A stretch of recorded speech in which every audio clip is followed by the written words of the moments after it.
just starting off, what's the first thing that comes to mind when you think of AJ Epenesa? Gosh, it's two things that hit me immediately. First is just a really humble kid, like really humble, genuine, just a pleasure to coach. He was a pleasure to coach during his time here. That hits me. And another thing it hits is just how, he was just a really, really good athlete. I mean, he was just extremely talented, and it was funny, rewarding, all the things you want to use. It was just awesome to watch him transform from when he got here, 18 years old, to when he left when he was 21. Like, it was a really cool transformation to watch. Because you recruited him. You were a part of recruiting him, right? Correct. Yep. I was the assistant defensive line coach and recruiting coordinator when he was being recruited. Yeah. So what was it like when he was 18? You talk about that transformation. Maybe what did it look like, maybe mentally, even physically, how AJ changed from 18 to now being an NFL player? Physically, there was less facial hair. The arm sleeve tattoo that's on his right arm was not as long. But other than that, I think he came in 268 pounds and he left at 280. He's 6'6", so he was a big kid, and he had always had that size advantage over all the kids there in high school. So physically, I wouldn't say there was a lot of change outside of, the extra 12 pounds and the facial hair. But just like from an emotional standpoint, it was a learning experience for him in college, because with him being the biggest and the most athletic in high school, it took a while. When he finally got to college, now you're facing guys that are just as good, just as athletic as you are, and you're not able to. There's going to have to be some technique and some fundamental that you're going to have to use to get success, because just being the biggest and baddest isn't good enough anymore. So yeah, I think that's really well said. And talking about when you're recruiting him, I saw an interview you did where you talked about how AJ perfectly fit the culture of Iowa. Yes. Culture is a big word that's thrown around Buffalo. McDermott and Bean love that. Can you explain what you meant by AJ fit the culture of Iowa? Yeah, just the type of program that Coach Ferentz has built here over the past 22 years. We define culture as the things. Things you believe in, things you hang your hat on, minus what you tolerate. Like that's your culture. And we're not a lot of egos here. Coach Ferentz is very, very team oriented. It's about the team. And we believe in all three phases of football: offense, defense, special teams, contributing to our wins. And we never put one kid above. We're always happy. We're always happy for everyone's individual success. But we also want to understand that individual success is on the back of the team. It's because of how we do things together. And I just think he fit really well into that, because he was a highly recruited kid, 5-star kid, that could have had his choice of insert any brand name school that you want. He could have went there. But I think his personality, he's a humble kid that doesn't necessarily need much. I'm just looking in the day and age of right now, you got kids that are in high school that are spending thousands of dollars going to train here, going to train there, doing this, doing that. When this guy was training with his father in the backyard with neighborhood kids, and that was good enough. And at the University of Iowa, we got a great reputation, offense, defensive line, it speaks for itself. But, in terms of what we were selling, all we were selling was an opportunity to come in, graduate, have an opportunity to win a Big Ten championship. And then, if he does those things, his development would take him to the NFL. It wasn't sandy beaches. It wasn't Miami nightlife. It wasn't palm trees. It was Iowa, and he loved it. He's a really good fit for him. And that's what I think about Buffalo. Like, I just think it's an excellent fit for him. Yeah, I think that's so well said, because even Bean was talking about it, the day, I think at the end of night 2, and he goes, Buffalo's not sexy. And he even kind of said, AJ's not sexy. Like, he's the kind of guy that we want. And you talk about that fit where it's team first, there's signs all over the Bills facilities of 111th. Like, it sounds like AJ fits that mold of goodness for the team, because I looked at it. I don't know if AJ may ever be a double-digit sack guy in the NFL, but I think he'll help other players on the D-line get to double-digit sacks. Does that make sense?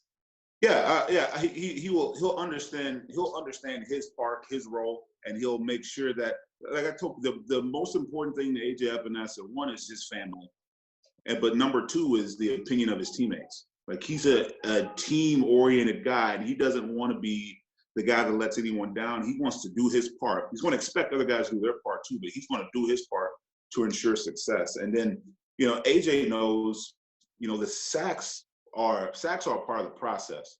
It's a part of the process of snap in and snap out, the way you attack the offensive lineman and your ability just to outwork that guy over the course of the game. And, I'll never put, you said it, Booger McFarland said it the night that he was drafted. Well, I don't see him as a double-digit sack guy. He's going to play for a while. And, as you continue to play, stats speak for themselves. They start to stack themselves up. And he was in 2018, 2 years ago, he came off the bench. He was the second-team defensive end. And I used him in pass rush situations. And he earned, off the bench, he was first team All Big Ten, and he led the league in sacks. And that league had Chase Young, Joey Bo. He led the league in sacks. So he's pretty good. I go, you didn't want to tell me that I was stupid, but you kind of said, like, hey, just don't be surprised if he gets that double-digit sacks. Right. Don't be. It's part of the process. It's one of those things where AJ finished here. I think he finished with 27 sacks here. He could have had 40. There's just very easily, just because. But the way that we played defensively, he wasn't allowed to pin his ears back and chase the quarterback all day because he had other things he had to do. Absolutely. So I appreciate you respecting my dumb opinion, if you want to say dumb. that. Everybody's got an opinion. It's just, it's just take them as they come. The sacks, they'll come. Some years, some guys have 25. Some years, some guys have 10. Just take them as they go. I appreciate that. Were you surprised when AJ fell to Buffalo in the second round? I was surprised that he fell. Okay, because again, and I know people put a lot of stock into the combine. I get that, and he didn't have an opportunity to have a pro day because of COVID. So, but in my heart, and I'm a Buffalo Bill fan. I've been a Bills fan since the '90s. I thought when the Bills I think they had 22. They were at 22, and then they traded for Stephon Diggs, and I was like, I would love for Buffalo to get him, but I don't think he'll be there. Well, when he didn't go in the first round, I said, there's no way he's getting past 54. There's no way he's getting past that. So, yeah, I was surprised that he's fell, but I'm just couldn't tickle to death that he actually ended up in Buffalo because I think it's a really good fit. But surprised that he fell, yeah. I'm an evaluator of talent.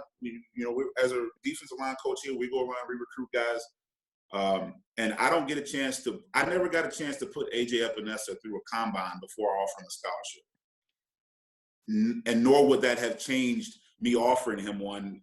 It's just, you just watch the film. You watch the film, you see the guy play, you do your homework on the off the field stuff. And here's the one thing, and I believe this, you'll hardly ever miss on the player. From an evaluation standpoint, all the guys in the NFL, they pay them a lot of money to go out and evaluate. You hardly ever miss on the player. You're more likely to miss on the person. Okay, and AJ as a person he's just as good as they come. Like, he's going to get there. He's going to work. He's going to do his part. I think it's well said, and it's funny too because you talked about that combine stuff. And Bean talked about it too. I think maybe some teams got turned off by his, whether it was his 40 or those splits. Is he, you're with him every single day. Is he just have that gamer, like that gamer skill set that, sure, he may not be the fastest guy to run in a straight line, but when is AJ ever going to run in a straight line in a, right. in a football game? Does he just have that kind of gamer mentality and speed?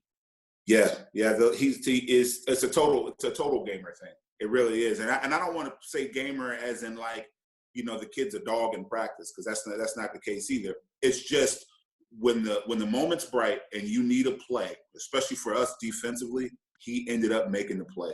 Whether it been a pressure, whether it been getting his hand on the quarterback, whether it been a timely sack, or him getting a double team and opening up for someone else, he has an impact on the game at the brightest moments. And for us, his 3 years that we were here, if there's anything that happened where we needed a shot in the arm or any type of thing that got it going, it usually happened up front with our defensive line, and he was usually at the bottom of the pile. It's interesting. Like I said, there's 4 guys from Iowa right now on the Bills team, more than any other college, more than Alabama, more than any SEC team. It's pretty interesting. And then, to hear you talk about the culture there, it just makes sense with the fit. And I think that's what Bean and McDermott have really tried to bring in, is not necessarily the best player, but the right player. And it just seems like AJ's that right guy for this spot. Right. I think about, you say 4 Iowa Hawkeyes in Buffalo. I think the last time there were 4 Hawkeyes on a team was in Green Bay. Green Bay had Micah Hyde, Mike Daniels, Brian Bulaga, and there was one more guy up front. I'm forgetting. Oh, and the offensive coordinator was an Iowa guy too, so I'm counting that guy. Okay, but now there's 3 Iowa guys out in San Francisco. 2 Iowa guys in Kansas City. I'm not saying that we're around successful teams, but I think, if you want your team to be successful, you better put a Hawkeye on it. That's my opinion. I'll tell Micah the next time that you said that. I'll let him know that if you want to be good, get a Hawkeye on the team. Coach, I really appreciate this. This was great. Just to get inside perspective on who AJ is. We only got to meet him for a little bit over the Zoom meeting. I thought they would trade up. I thought they were going to have to move up ahead of Carolina or the Giants to get him. I know Bean was very happy when he fell to them. So thank you so much. And I'm sure you're going to get an Epenesa jersey for the Bills. I'm positive about it. Oh, I got my Bills hat. I was out there. I was in Pittsburgh last summer for training camp, and I got no way. I was out there. I got a hat. I got my son a jersey, Josh Allen jersey. We're ready to go. Awesome, Coach. Perfect fit. Thank you so much for the time. Stay safe, and we'll be in touch. So I really appreciate it. All right.